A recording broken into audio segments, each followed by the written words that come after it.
కూటమి పాలనలో పంటలకు గిట్టుబాటు ధర లేక రైతులు ఇబ్బంది పడుతున్నారని ఆవేదన వ్యక్తం చేశారు మండలి విపక్ష నేత బొత్స సత్యనారాయణ. పంటలకు గిట్టుబాటు ధర, తిరుమల లడ్డు అంశంపై చర్చ జరగాలని కోరామని చెప్పారు. చంద్రబాబు కుటుంబ సభ్యులు యూనివర్సిటీ పేరుతో విశాఖలో భూములు దోచుకోవాలని చూస్తున్నారని విమర్శించారు. బీఎస్సీలో 3 అంశాలపై ప్రస్తావించామని వెల్లడించారు బొత్స.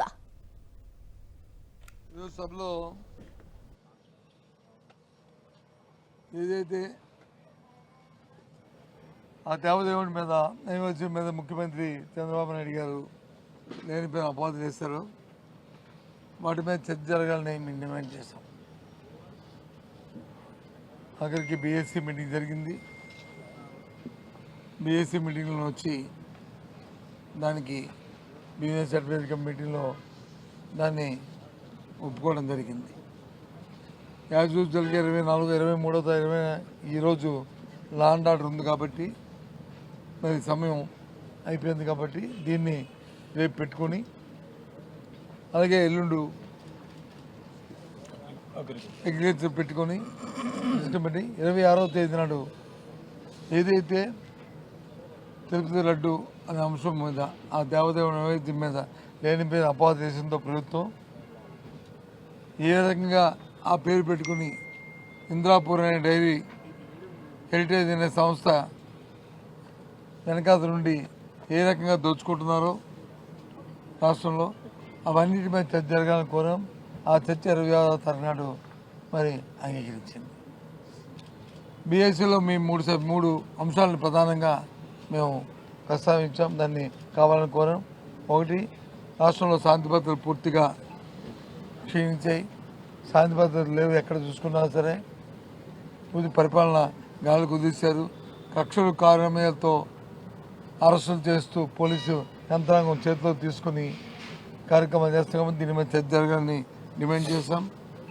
అదే రకంగా ఇవాళ దేశానికి వెన్నెముక్క, రైతే వెన్నెముక్క అనే నానుడు ఏదైతే ఉందో ఆ రైతుకు సంబంధించి గత ప్రభుత్వంలో ఏదైతే మరి అప్పుడున్న ముఖ్యమంత్రి జగన్మోహన్ రెడ్డి గారి నాయకత్వంలో వ్యవసాయానికి పెద్దపీట ఇచ్చి ఏ స్ఫూర్తితో ఈ పార్టీ వైఎస్ఆర్సీ పార్టీ వచ్చిందో స్వర్గీయ రాజశేఖర రెడ్డి గారి స్ఫూర్తి, ఆ వ్యవసాయాన్ని చిన్నాభిన్నం చేసి తూట్లు పొడిచి కనీసం పండిన పంటకు గిట్టుబాటు జరపక ఏ రకంగా రైతు ఇబ్బంది పడుతున్నాడో వాటి మీద చర్చ కావాలని కోరాం.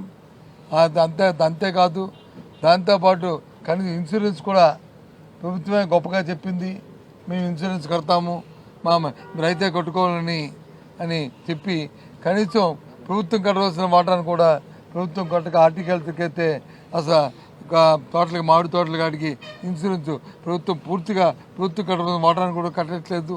రైతు కొంచెం చాలా ఇబ్బంది పడుతున్నారు. ఓ పక్క వచ్చి పొగాకు కానీ లేకపోతే మిర్చికి కానీ, లేదా మేజికి కానీ, లేదా మామిడికి కానీ, లేదా ఏ పంటకు కూడా, కోకోకి కానీ ఏ పంటకు కూడా సరైన లేవు. ఈ రకంగా ఇబ్బంది పడుతున్నాయి. ఈ ప్రభుత్వం ఆలోచన ఒక్కటే, వాళ్ళకి ఎక్కడ దొరుకుతుందో ఎక్కడ అవినీతితో సంపాదన చేద్దామనే మాట తప్ప, దోచుకోవాలనే ఆలోచన తప్ప ప్రభుత్వం లేదండి. కాబట్టి దాని మీద చర్చ జరగాలని కోరాం. అలాగే మరి దేవదేవుడి మీద ప్రసాదం మీద వచ్చిన డిస్కషన్ ఏది ఉందో ఆ చర్చ కూడా అడిగాం. దానికి 26వ తారీఖు నాడు మరి ప్రభుత్వం వచ్చి దాన్ని చర్చకు అంగీకరించడంతో దాన్ని మరి 26వ తారీఖున చర్చ చేయాలనేది నేను చర్చించుకున్నాను. ఆ తదుపరి మరి ప్రభుత్వం తరఫున వచ్చి ఇన్వెస్ట్మెంట్స్, ఎడ్యుకేషను, ఇరిగేషన్ అని చెప్పారు. దానికి మేము తయారుగా ఉన్నాము.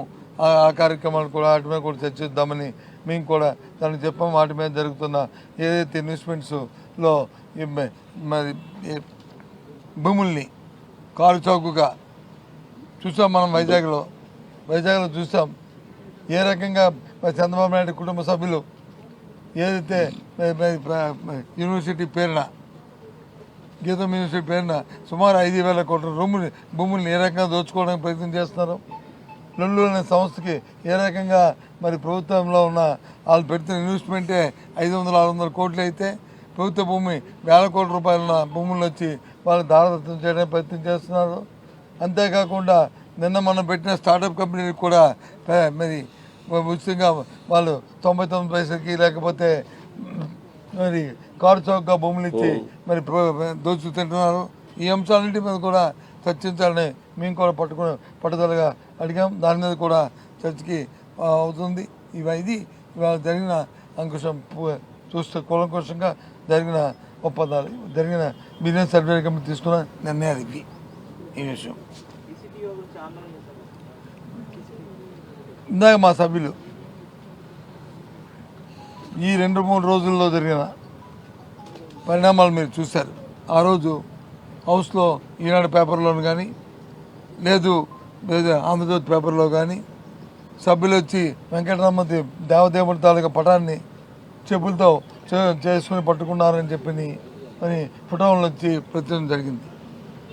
అవి వాస్తవాలా లేదు అవి వచ్చి మ్యానిపులేట్ చేశారా, ఏఐతో చేశారా, ఇంకో దాంతో చేశారా, నేను దానికి జోలికి పోను. కానీ వాస్తవాలు ఏటో సీసీ ఫుటేజ్ కావాలని చెప్పి మా సభ్యులు చైర్మన్ గారిని కోరడం జరిగింది.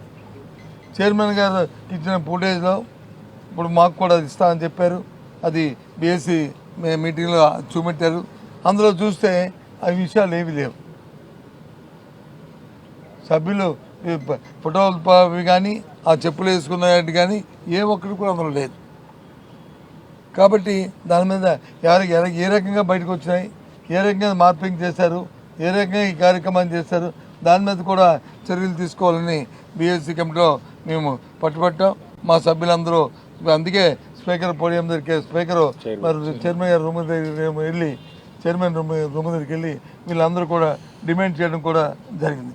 దానికి కారణం అది ఎందుకంటే మాకు చెప్తుందోటి మాకు ఇస్తుందోటి.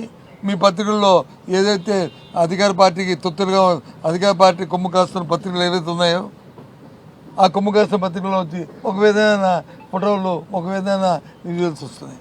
అవి ఏం జరుగుతుంది ఉన్నవి లేనట్టు చూపడానికి ప్రయత్నం చేస్తున్న ఈ నేపథ్యంలో అందుకే ఇంకా ఫైనల్గా ఇంకా మా సభ్యులందరూ కూడా స్థానం కోల్పోయి వెళ్ళి ఈ డిమాండ్ మాదని చెప్పి వాళ్ళందరూ బాధ్యతంగా వెళ్ళి అక్కడ చేయడం జరిగింది. అప్పుడు చైర్మన్ గారు సెక్రటరీ అందరూ మాట్లాడిన తర్వాత వాళ్ళు ఇస్తామని ఒప్పందం అయిన తర్వాత కానీ బీఎస్సీ మీటింగ్లో మాకు చూపెట్టారు. అందులో కానీ ఎక్కడా కూడా ఏ విధమైన ఈ ఫోటో తాలూకా మానవాళ్ళు కానీ దగ్గర లేవు వస్తుంది. అందులో మరి ఏ రకంగా వచ్చావో తెలియదు. ఇది జరిగిన విషయం.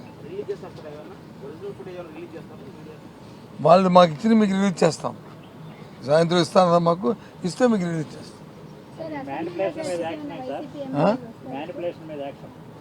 మ్యానిపులేషన్ యాక్షన్ తీసుకోవాలని కూడా చేయము.